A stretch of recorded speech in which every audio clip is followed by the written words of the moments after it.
Nestled in the shadow of its imposing, now abandoned keep, sits the dwindling riverside village of Weepstone. But things were not always so. For in times gone by, a man from the east, known only as Raal, grew to power, waging a relentless campaign westward. After crossing the mountains into the kingdom of Talesworth, he established his seat of power and constructed a stronghold from which to oversee his lands. He called this stronghold Weepstone Keep. Many wondered what compelled this mysterious and seemingly unstoppable warrior to end his bloody campaign in this place. But the years were good to Weepstone and its people, their harvests unfailingly robust, and their industries the envy of neighbors both near and far. However, Raal would not live forever, and upon his death, his lands passed to his eldest son, Byron, and thus began the troubled times. Long past are the seasons of plenty for Weepstone and its people, whose fields now sit barren, the people forsaken by the good fortunes they once took for granted. To the astonishment of many, Byron abandoned Weepstone Keep for a modest manor on a hill near the town, and forbade anyone to return to its halls.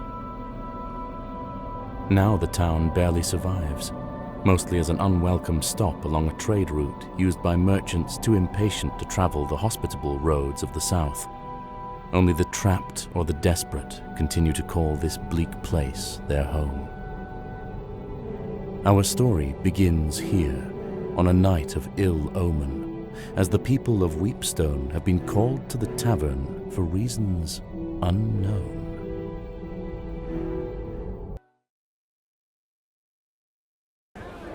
Good people of Weepstone, I've summoned you here to discuss a matter of grave importance. My brother and your lord, Byron, has fallen ill. He is rarely conscious. His nights are fraught with fevered dreams and terrible nightmares. The healers know not what ails him. In his half-waking state, he mumbles incoherently of Weepstone Keep, the castle that our father built, our childhood home. I can only hope that it is there where answers may lie. Are there any among you willing to delve into that forsaken place to find the source of Byron's torment? I will not lie. There is undoubtedly great danger waiting for any who venture there, in the form of both man and beast. While the keep and its contents have been forbidden since our exile, I hereby decree that any brave enough to take on this task may enter, explore, and importantly, keep what they may find within its walls. Who among you will take up this duty? I need 6 volunteers. Please, I would rather not have my hand forced to choose.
I said I would stick to plows and horseshoes. But I still know how to swing a hammer. I'll go.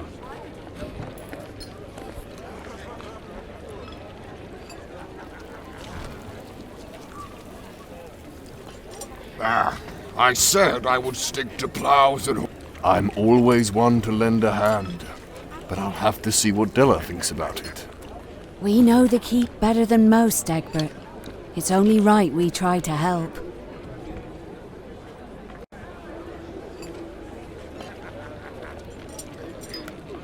I'll go. I'm not as young as I once was, but maybe my years at the keep will be of some help. Where you go, I go. I love. You know that. It is beyond me to make this choice. This path has already been chosen for me.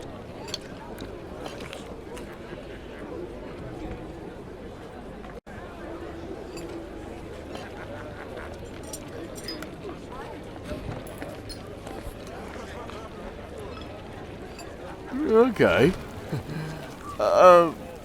What's the keep? And so the unlikely party set out for the keep, arriving at the gates just as the evening light began to fail.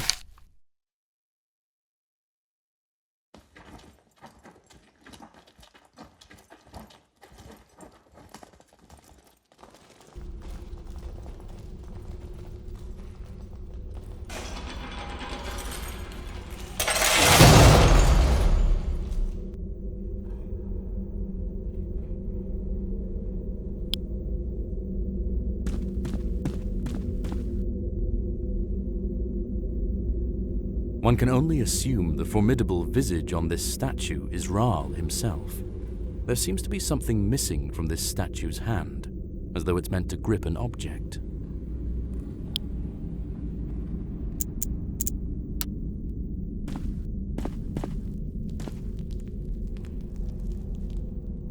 One can only assume the formidable visage on this statue is Rahl himself. The left hand holds a small shield, while the right hand holds a lion-headed scepter. The arm seems to be designed to act as a lever and is already in the down position.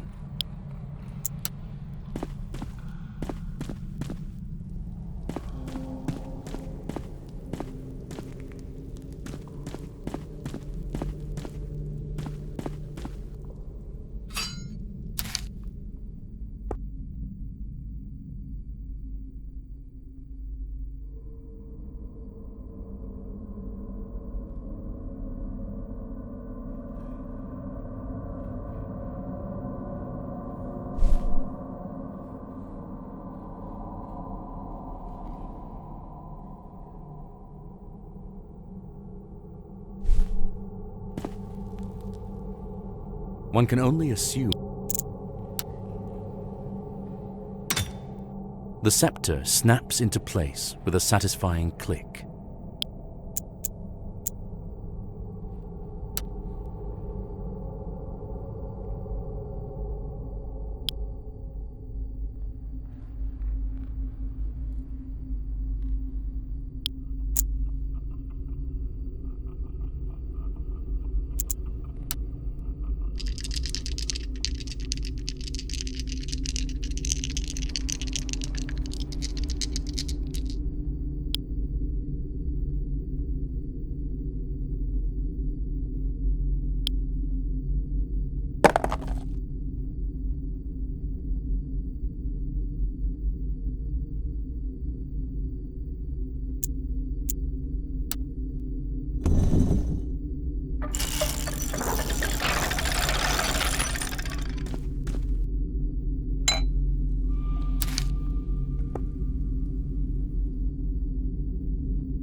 This stately but smaller hall seems to have served as a gallery of sorts.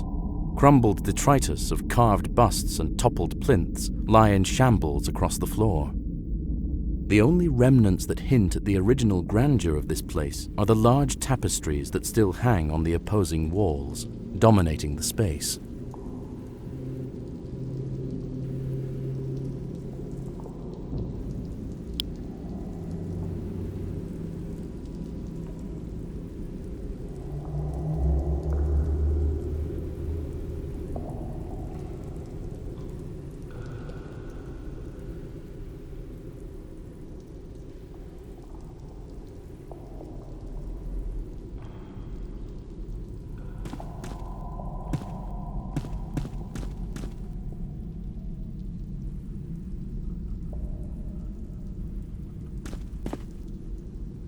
Before you spans a great mural dominating the entire stretch of wall. A man, most likely Rahl himself, sits astride his great warhorse. He brandishes an outstretched sword at the body of a fallen foe, flanked by his imposing host.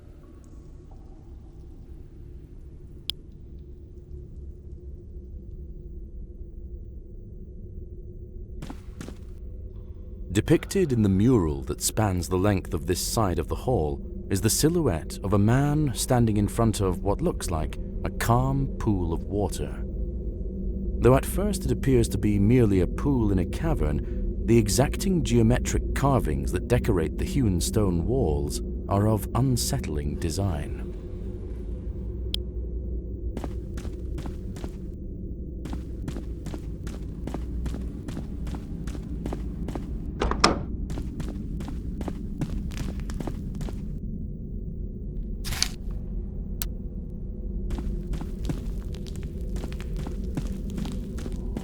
The party lifts with their combined might, but can do little to move the steel portcullis. There must be another way.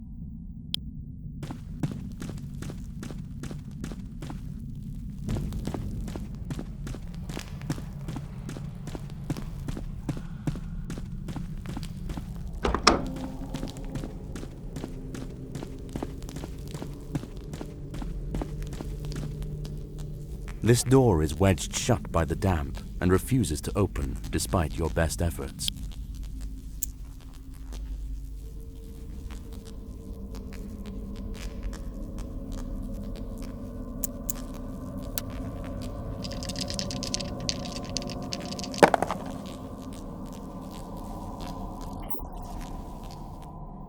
Though humble, these quarters were clearly reserved for a captain or leader of the keep's guard.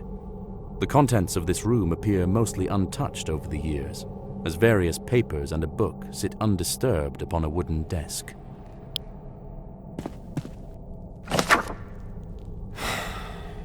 My thoughts of late are greatly troubled, and my faith in our Lord falters. That priestess, Lorona, and her jealously guarded activities beneath the keep bring me great concern.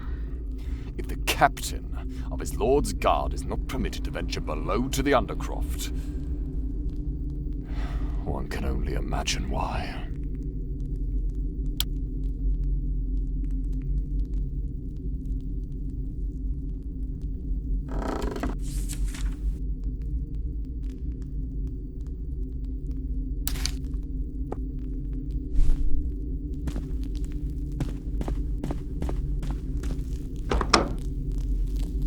Spartan beds and matching foot chests hint at this room's use as a barrack of some kind.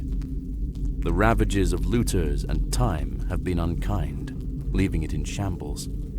A makeshift structure built from bed frames dominates the rear of the chamber.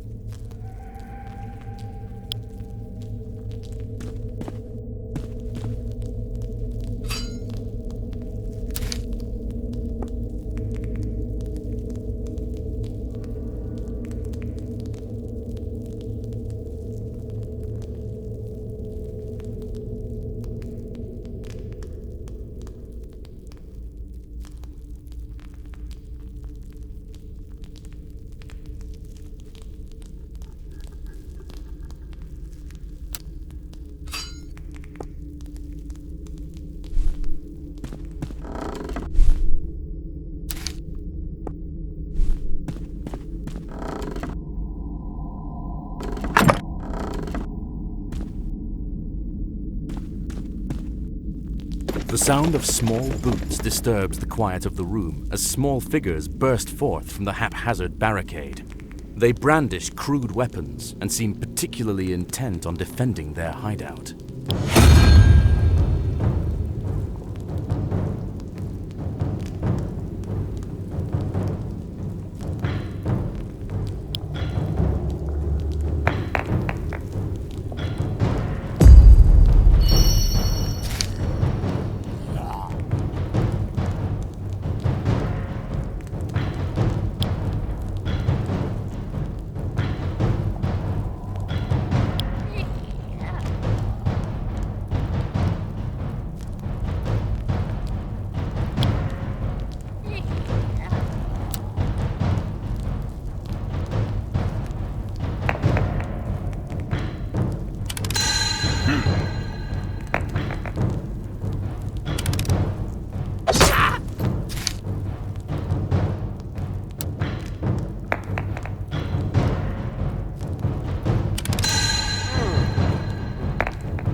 A grinding noise, followed by the sound of metal scraping on stone, echoes from deep within the keep.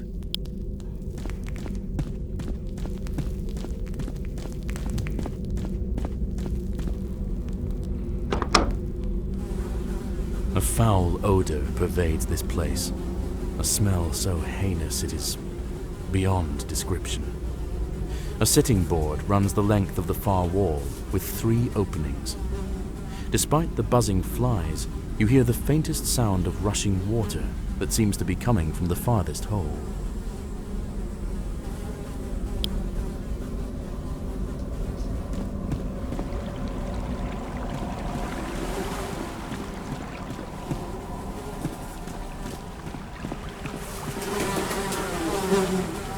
Peering into the opening shows a drop that leads out of sight and into absolute darkness, farther than any sane person would attempt to climb, unless, of course, they wished for certain death. You hear the sound of rushing water coming from below.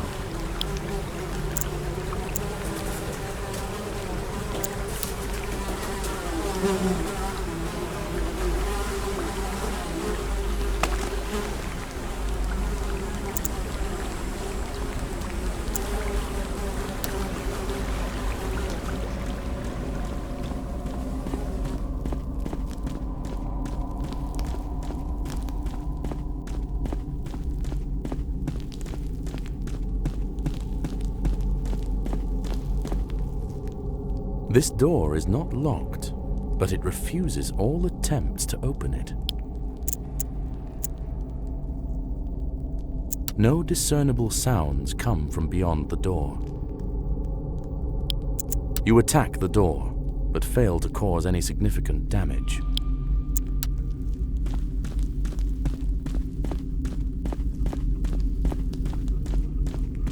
The party lifts with their combined might, but can do little to move the steel portcullis.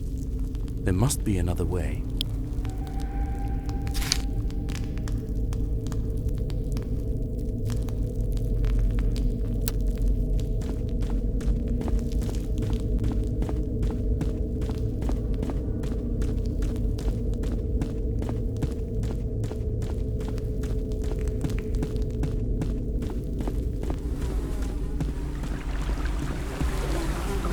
Peering into the opening shows a drop that leads.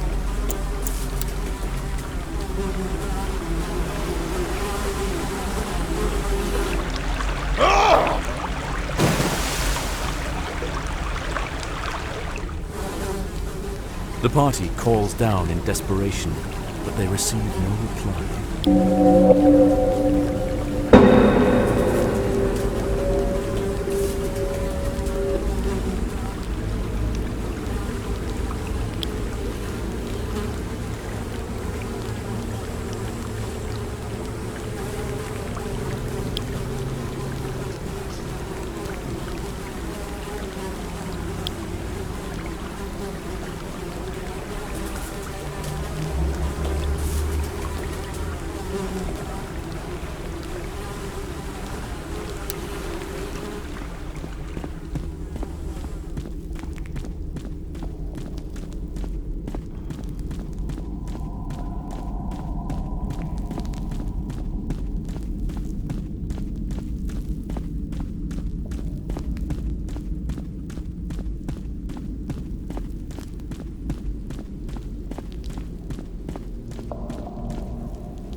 The smith's quarters are Spartan and humble, but must have once been a comfortable respite from the heat and ringing of the forge after a long day's labors.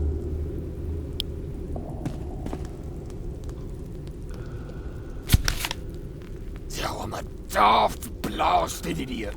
I just can't seem to keep my head on straight anymore these days. 1. Forge the armory key for the 3rd time this year. 2. Finish up Larona's set of fancy daggers. 3. Ask the apothecary about these blasted nightmares.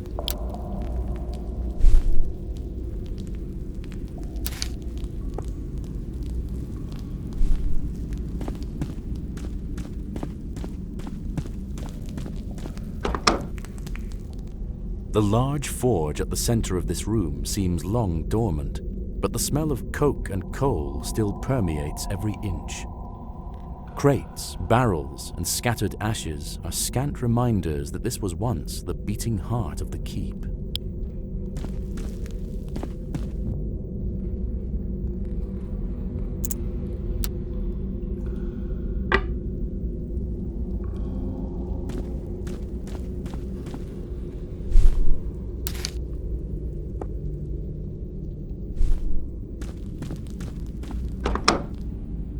A filthy, disheveled man holding a knife cowers in the corner while eyeing you cautiously. Makeshift bedding and various personal effects lie in disarray. The smell is pungent. What are you lot doing in here?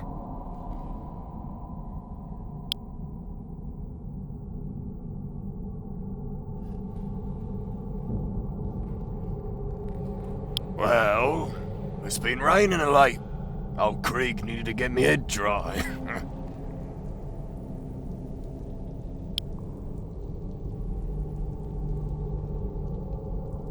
Aye, that there are. Would that I were welcome in them. I'm not welcome in town as such, on account of my, dark past.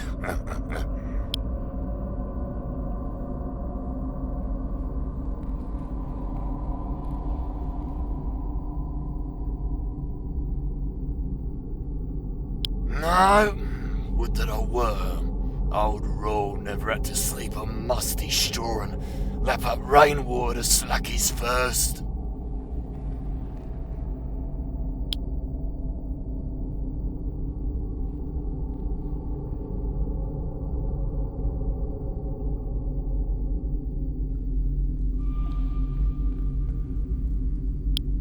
Sure, if you'll, have, old Krieg.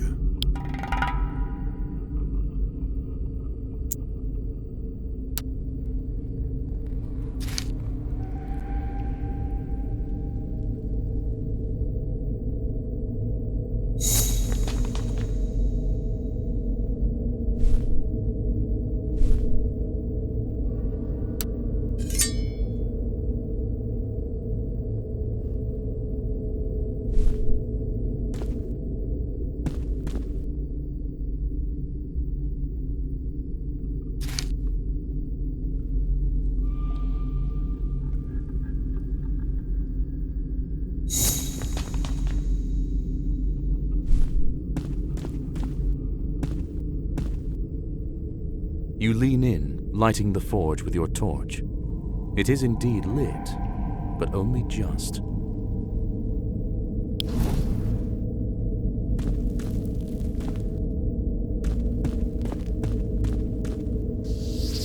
The forge begins heating up as you pump the bellows, but the embers remain quite cold. As more air pumps into the forge, you begin feeling some heat. The forge is as hot as it's going to get. The heat feels good in this cold, forgotten place.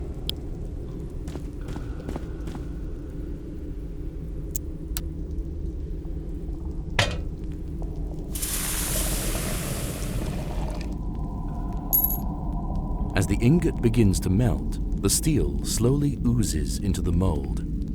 After a few minutes, the newly forged key is just barely cool enough to handle.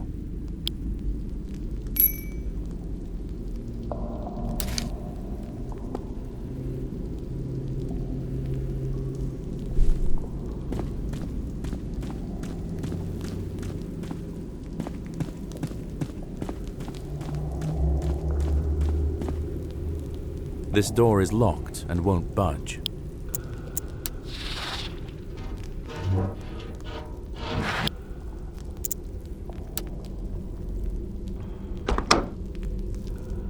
Your entrance startles the large, scuttling creature that seems to have been nibbling on what remains of an axe blade. It rears up in surprise, emitting an eerie, chittering noise.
The earthy smell of rusting metal and leather gone to rot fill this chamber that clearly once served as an armory. Mouldering armor and rusting weapons sit in chaotic piles, strewn without care and long forgotten. These weapons have been corroded beyond use by the Iron Belly's fetid bile.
A grinding noise, followed by the sound of metal scraping on stone, echoes from deep within the keep.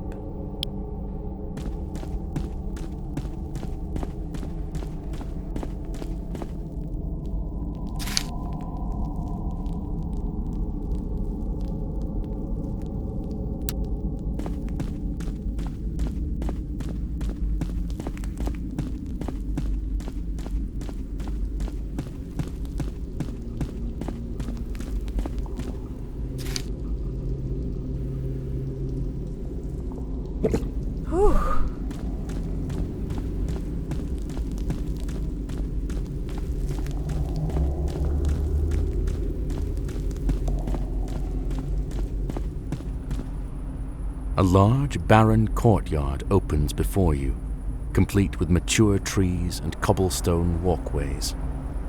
As you cross the threshold, a sprinkling of pebbles and dust rain down from above.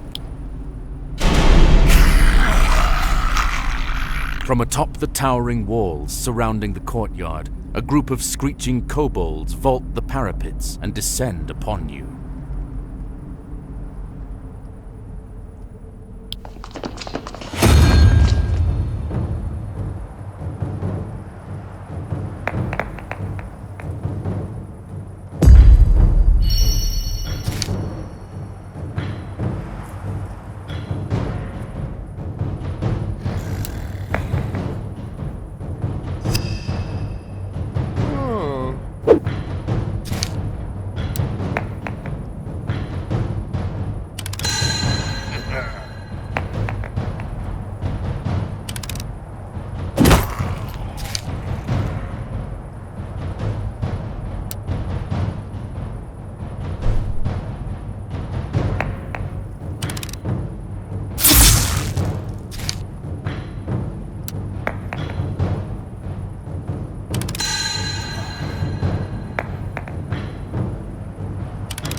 Despite your best efforts, the door refuses to budge.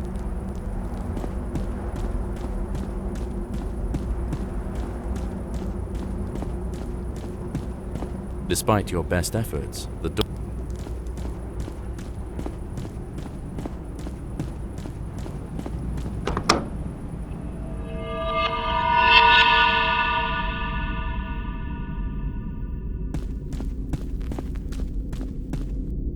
You there? Who are you that dares enter this sacred place?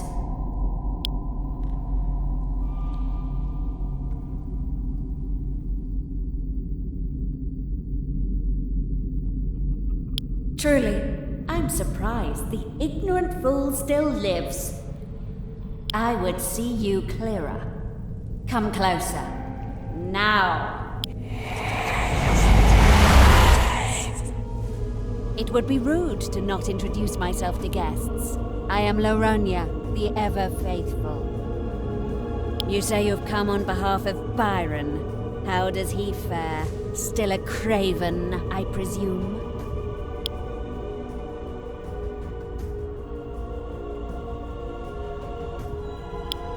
I know him well, as he does me. I don't know that he speaks of me often, though.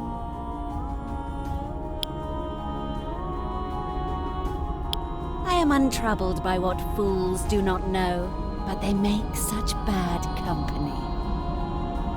Time to remedy that.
Oh.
I must have misinterpreted the omens.